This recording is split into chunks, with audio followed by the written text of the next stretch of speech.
లక్ష్మీ అమ్మ ఉదయం నుంచే వంటింట్లో బిజీ. ఇడ్లీ, దోశ, చట్నీ, సాంబార్ అన్నీ రెడీ. ఈరోజు సాంబార్ కొంచెం స్పైసీగా చేయవా? నాకు పిజ్జాలోంటి దోశ కావాలి. నాకు చాక్లెట్ ప్యాన్ కేక్ కావాలి. పొంగల్ మర్చిపోకు.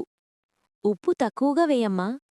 మీ ప్రేమ డిమాండ్స్ ఎక్కువేరా అంటూ అమ్మ నవ్వుతూ అందరూ టేబుల్ దగ్గర కూర్చొని తింటున్నారు. అమ్మా, నీ ఇడ్లీ తింటే స్కూల్లో ఫస్ట్ ర్యాంక్ వస్తుంది అంటూ చింటూ. నీ చట్నీ అంటే నా సూపర్ పవర్ అంటూ పింకీ. వంటతోనే ప్రేమ చూపిస్తున్నారా అని అమ్మ మనసులో అనుకుంటుంది. ఒకరోజు అమ్మకి జ్వరం వచ్చింది. వంట చేయలేకపోయింది. నాన్న బయటనుంచి పిజ్జా, బర్గర్ తెప్పించాడు. అందరూ తిన్నారు. కాని ఆనందం లేదు. అమ్మా, ఇది మన ప్రేమ భాష కాదు. అమ్మా, నీ పప్పే కావాలి అంటూ చింటూ, పింకీ అందరూ మౌనంగా కూర్చున్నారు. కడుపు నిండింది, కాని మనసు నిండలేదు. ఆమె వంటలోనే ప్రేమ దాచింది. మనవే వండుదాం, అమ్మకి సర్ప్రైజ్ చేద్దాం అని నానమ్మ, చింటూ, పింకీ, నాన్న అనుకుంటారు.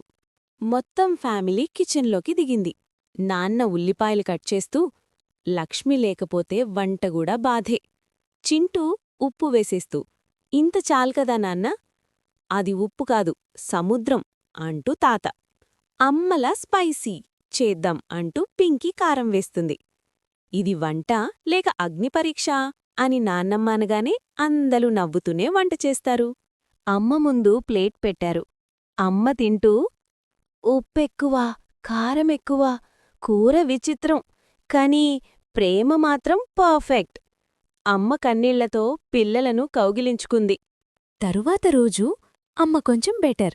నిన్న మీరు నాకు మందు పెట్టారు అని అమ్మ అంటుంది.